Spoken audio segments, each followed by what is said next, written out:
Good morning. It's Saturday morning, July 19th. I'm Dr. Jennifer Weeks, and let's have a little chat about sex in the news this week. I wasn't sure if there was going to be anything I wanted to talk about that came up in the news this week, but one of our articles directly related to a case that I had been working on this week that involved like 4 hours of reading cyber tip line reports that were made to NCMEC, and a lot of them, actually 99% of them, were from Roblox, which we will talk about. So let's talk a little bit about two things that came up in the news this week, which might be worth talking about. So the first one is a legal bit of news, and it really sparks to a word that we talk about every day in the treatment that I do with individuals who have committed sex crimes, and that is accountability. So this week, a woman she's from Georgia, she sued the motel that she was sex trafficked in, and her lawsuit stated that the hotel staff knew that she was being sex trafficked in their hotel, and they did nothing to help her. She also claimed that the police had contacted the hotel knew she was there, the hotel did nothing to help her. And in trial this week, she was awarded $40 million, and the motel, was held accountable for the fact that they knew this 16-year-old girl at the time was being sex trafficked in their motel. They did nothing to help her, and they actively basically hid that they knew she was there. And so this is the first sex trafficking lawsuit in Georgia to end in a verdict, but it is actually not new news, right? So the article talks about this is one of dozens of lawsuits that were filed by women all over the country against hotels or motels, stating that the hotel staff at these places knew that they were being sex trafficked, physically abused, sexually abused, and they did absolutely nothing about that. They did nothing to protect them as minors being sexually trafficked.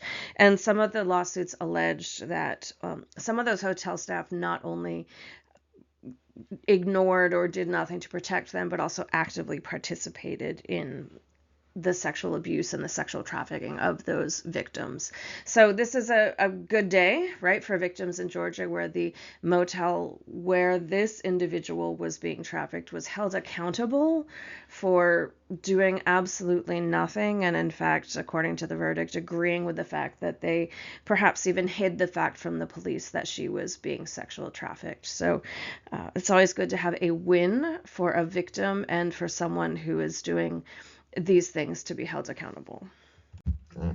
The next piece of news is from TechCrunch, talking about Roblox and the fact that they are introducing new safeguards for teens, including age estimation technology.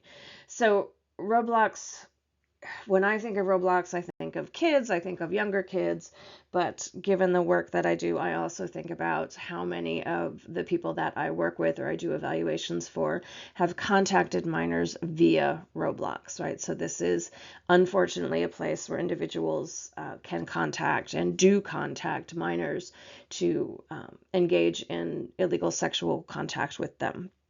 But what Roblox is doing is they're creating this trusted connections thing, part of their app for people that they know. And in order to get into there for individuals 13 to 18, they're using this age estimation technology, where the individual has to do a selfie video for them to confirm that they are indeed between 13 and 18 years old.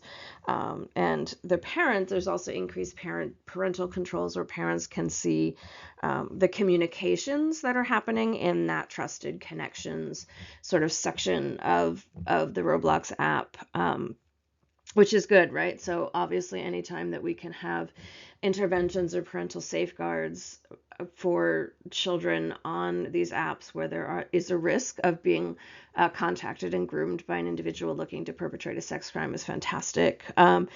So the article also talks about the fact that Roblox was recently, in April, subpoenaed by the Florida Attorney General in response to the reports that children were exposed to harmful material on the app, which, like, I can verify that's true based on the criminal complaints that I read in the course of my work.